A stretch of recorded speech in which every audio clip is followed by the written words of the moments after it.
Welcome to Neelam Fairy Tale. Let's the magic begin. अगर आप चाहते हैं कि ये कहानी सिर्फ आपके नाम की हो, तो अपना नाम कमेंट में लिखना ना भूलें। दुनिया के नक्शे से दूर बर्फीली पहाड़ियों की गोद में और घनी पुरस्रार जंगलों के दरमियान एक ऐसी सल्तनत बसी थी जिसे लोग ज़र्र-ए-नाबाद कहते थे। ये सल्तनत अपनी खूबसूरती में अपनी मिसाल आप थी। यहाँ के चश्मों का पानी शहद जैसा मीठा और हवाओं में फूलों की ऐसी महक थी जो रूह को तरोताज़ा कर देती थी। मगर इस जन्नत निशान सल्तनत के महल में एक अजीब सी खामोशी और उदासी का डेरा था। ज़र्र-ए-नाबाद के बादशाह सुल्तान मुराद और मलका ज़ोया अपनी रियाया के लिए बहुत शफीक थे, मगर उनका अपना आंगन औलाद की खुशबू से महरूम था। कई साल गुजर गए। दरबार के हकीमों और दरवेशों ने हर मुमकिन कोशिश की, मगर मलका की गोद खाली रही। बादशाह अक्सर रात के पिछले पहर महल की छत पर खड़े होकर तारों भरे आसमान को देखते और दुआ करते। या रब, मुझे एक ऐसी औलत दे जो इस सल्तनत का वारिस बनाए और लोगों के दुख बांध सके। आखिरकार एक मोजिज़ा हुआ। सल्तनत के नुजूमियों ने पेशगोई की कि इस बार बहार के मौसम में ज़र्र-ए-नाबाद की किस्मत चमकने वाली है। और फिर वही हुआ। एक निहायत हसीन सुबह जब सूरज की पहली किरण ने बर्फीली चोटियों को छुआ, महल में एक बेटी की पैदाइश हुई। उसका नाम अजिया रखा गया। लेकिन अजिया कोई आम बच्ची नहीं थी। जब मलका ने पहली बार अपनी बेटी का चेहरा देखा तो उनकी आंखें हैरत से फट गईं। अजिया के सर पर मौजूद बाल सियाह या भूरे नहीं थे, बल्कि वो बिल्कुल असली चमकदार सोने के थे। वो बाल रोशनी में इस तरह चमकते थे कि पूरा कमरा सुनहरी रोशनी से भर जाता था। अजिया की पैदाइश का जश्न अभी शुरू ही हुआ था कि महल के दरवाजे पर एक पुरस्रार औरत नमूदार हुई। वो मारोलीना थी, एक ऐसी जादूगरनी जिसके बारे में मशहूर था कि वो वक्त के पर्दे के पीछे देख सकती है। उसका चेहरा झुर्रियों से भरा था, मगर उसकी आंखें उकाब की तरह तेज थीं। बादशाह ने उसे इज्जत से बिठाकर अपनी बेटी दिखाई। मारोलीना ने अजिया के सुनहरे बालों को देखा और उसके चेहरे पर संजीदगी छा गई। उसने अपनी भारी आवाज में कहा, ये बेटी इस सल्तनत के लिए नेमत भी है और आजमाइश भी। ये बाल सिर्फ सोने के नहीं हैं। इन बालों में वो कुव्वत है जो इस सल्तनत को दुनिया का अमीर तरीन मुल्क बना सकती है, मगर एक शर्त है। दरबार में सन्नाटा छा गया। मारोलीना ने आगे कहा, अगर कोई साफ दिल और सच्ची नियत वाला इंसान इन बालों को छुएगा तो ये बाल सुनहरी रोशनी और सुकून फैलाएंगे। अगर किसी ललाइची, हसद या बदनियत इंसान ने इन्हें चुवा या नुकसान पहुंचाने की कोशिश की तो यही बाल उसके लिए मौत का पैगाम बन जाएंगे। ये बाल नियत की कसौटी है। बादशाह मुराद ये सुनकर फिक्रमंद हो गए। उन्होंने फैसला किया कि अजिया की इस खुसूसियत को दुनिया से छुपा कर रखा जाएगा। हुक्म दिया गया कि शहजादी हमेशा अपने सर को एक सादा रेशमी कपड़े से ढांपा रखेगी और कोई भी उसके बाल नहीं देखेगा। यहाँ तक कि अजिया को खुद भी अपनी इस ताकत का इल्म बचपन में नहीं होने दिया गया। वक्त पर लगाकर उड़ता रहा। अजिया अब 16 साल की हो चुकी थीं। वो जितनी हसीन थीं, उससे कहीं ज़्यादा नर्म दिल थीं। उसे महल की पुरतकल्लुफ़ महफिलों से ज़्यादा बाग में परिंदों के साथ वक्त गुजारना पसंद था। वो अक्सर एक आम लड़की का लिबास पहनती और अपने सर को मजबूती से ढांपकर बाग में निकल जाती। इसी बाग की देखभाल के लिए एक नौजवान माली था जिसका नाम रिजवान था। रिजवान एक निहायत ही सच्चा और मेहनती इंसान था। उसके बाप दादा भी इसी महल के बाग की खिदमत करते आए थे। रिजवान का दिल इतना साफ था कि वो फूलों की मुरझाई हुई पत्तियों को देखकर भी उदास हो जाता था। अजिया और रिजवान की मुलाकातें अक्सर बाग के उस कोने में होती थीं जहां नायाब गुलाब उगते थे। रिजवान को इल्म नहीं था कि ये सादी लड़की दरअसल शहजादी अजिया है। वो उसे गुले राना कहकर पुकारता था। एक दिन बाग में बैठे हुए अजिया ने पूछा, रिजवान, अगर तुम्हें दुनिया भर का सोना और दौलत मिल जाए तो तुम क्या करोगे? रिजवान ने मुस्कुराकर एक मुरझाए हुए फूल को पानी देते हुए कहा, दौलत? शहजादी, वो मजाक में कहता था क्योंकि वो अजिया को सच्ची शहजादी समझता था। शहजादी, दौलत तो हद की मैल है, आज है कल नहीं। मेरे लिए ये मत्ती, ये फूल और एक साफ दिल दुनिया के हर सोने से ज्यादा कीमती हैं। इंसान की असल पहचान उसकी नीयत से होती है, उसकी जेब से नहीं। अजिया को रिजवान की बातों में एक अजीब सा सुकून मिलता था। वो सोचती थी कि पूरी दुनिया में शायद रिजवान ही वो शख्स है जो उससे बिना किसी लालच के मोहब्बत करता है। उनकी मोहब्बत खामोश थी मगर गहरी थी। लेकिन हर कहानी में एक अंधेरा पहलू होता है। महल में बादशाह की एक करीबी रिश्तेदार की बेटी मनाहिल भी रहती थी।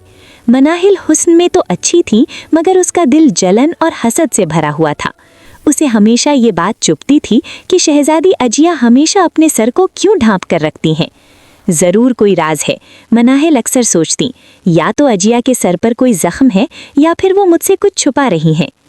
एक शाम जब अजिया अपने कमरे में अकेली थीं और खिड़की से ढलती हुई धूप को देख रही थीं, उन्होंने अपना सुनहरी कपड़ा हटाया। मनाहिल, जो छुपते छुपाते वहां पहुंची थी, ने दरवाजे की दर्ज से अंदर झांका। उसने जो देखा उस पर उसे अपनी आंखों पर यकीन नहीं आया। अजिया के सर पर बाल जबीन से पांव तक सुनहरी किरणों की तरह बह रहे थे। पूरा कमरा सोने की चमक से दहक उठा था। मनाहिल की आंखों में लालच की आग जलने लगी। सोना, खुसूसी सोना, मनाहिल ने अपने दिल में कहा। अगर ये बाल मेरे पास हों तो मैं दुनिया की सबसे ताकतवर और अमीर खटू बन सकती हूँ।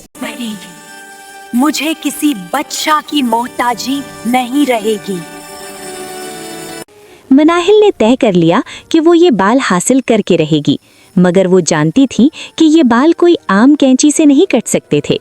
वो उस खौफनाक जंगल की तरफ निकल खड़ी हुई जहाँ मारोलीना रहती थी।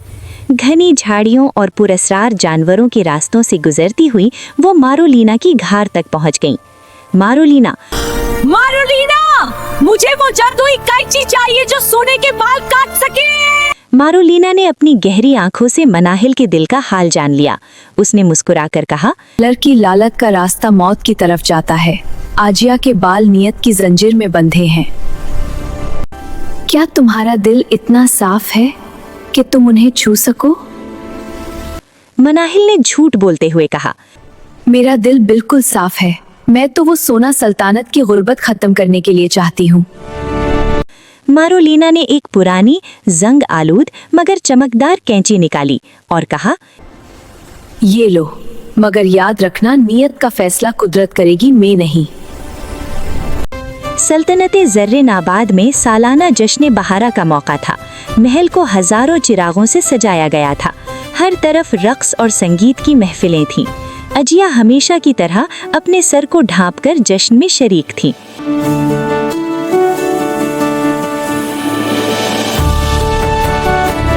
मनाहिल ने इस मौके का फायदा उठाया। उसने अजिया की खास शरबत में एक निहायत ही ताकतवर नशा मिला दिया। अजिया, जो मासूम थी, ने शरबत पिया और कुछ ही देर में उसे चक्कर आने लगे। वो जश्न से उठकर अपने कमरे में चली गईं और गहरी नींद सो गईं। आधी रात का वक्त था। महल में सन्नाटा छा चुका था। मनाहिल दबे पांव अजिया के कमरे में दाखिल हुईं और उनके हाथ में वो जादुई कैंची थी। उन्होंने धड़कते दिल के साथ अजिया के सर से वो सुनहरी कपड़ा हटाया। सोने के बाल बिजली की तरह चमक रहे थे। मनाहिल ने लालच में अंधी होकर जो ही बालों को काटने के लिए उन्हें छुआ, अचानक कमरे का दर्जा हरारत गिर गया। सुनहरे बालों का रंग अचानक बदलने लगा। वो खूबसूरत सोना सियाह पड़ने लगा। मनाहिल हैरत से देख रही थी कि वो बाल नर्म रेशम की बजाय खुरदरे और जिंदा होने लगे। वो सुनहरी लड़ें जहरीले काले सांपों में तब्दील हो गईं। मनाहिल ने चीख मारी मगर सांपों ने उसके हाथों को जकड़ लिया। उन सांपों की आंखों में आग थी। मनाहिल का जिस्म धीरे धीरे ठंडा होने लगा और वो वहीं खड़ी खड़ी पत्थर में बदलने लगी। उसकी चीख महल की दीवारों से टकराकर गूंजती रही। मनाहिल की चीख सुनकर सुल्तान मुराद, मलका जोया और महल के मुहाफिज अजिया के कमरे की तरफ भागे। रिजवान, जो बाग में फूलों की निगरानी कर रहा था, वो भी घबराकर वहां पहुंचा। जब उन्होंने दरवाजा खोला तो नज़ारा दहशतनाक था। अजिया बेहोश थीं और उनके बाल अब बाल नहीं रहे थे, बल्कि सियाह सांप थे जो पूरे कमरे में फैल रहे थे। मनाहिल एक पत्थर का बुत बन चुकी थी जिसके चेहरे पर अब भी खौफ और लालच के असर थे। बादशाह चिल्लाया, कोई शहजादी को बचाए, मारो लेना की पेशगोई सच हो रही है। लालच ने इस नेमत को जहर बना दिया है।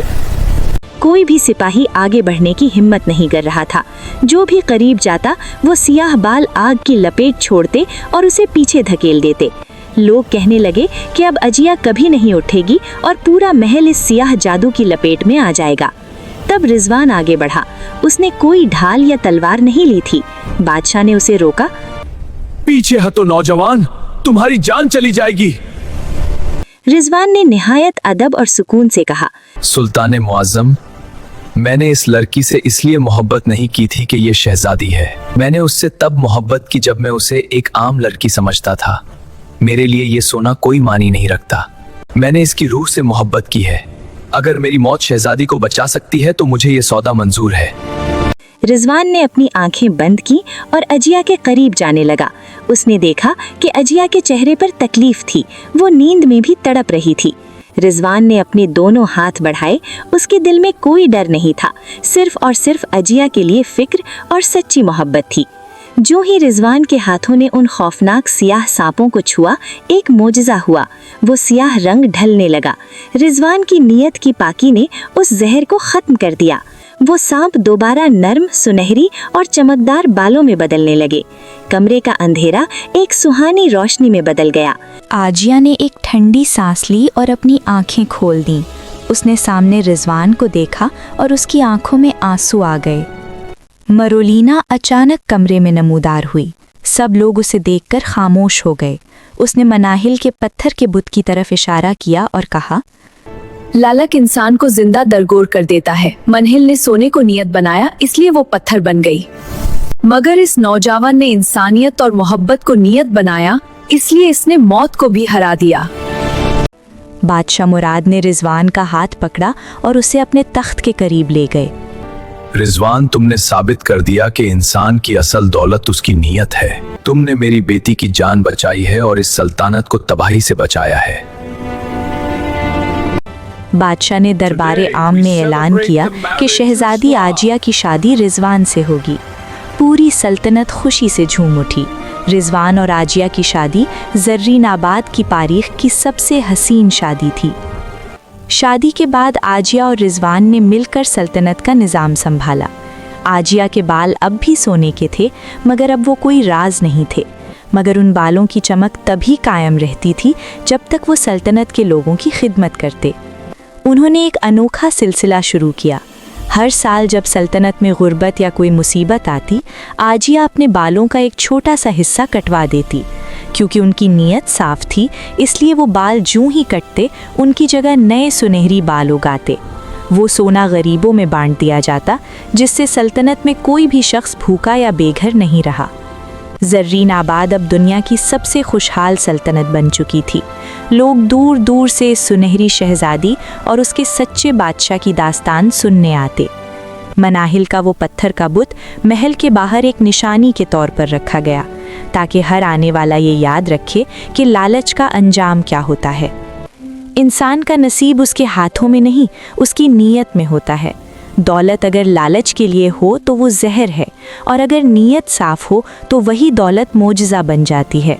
सच्ची मोहब्बत वो ताकत है जो पत्थर को मोम और मौत को जिंदगी में बदल सकती है। Please like, share and subscribe and hit the bell icon for more magical stories.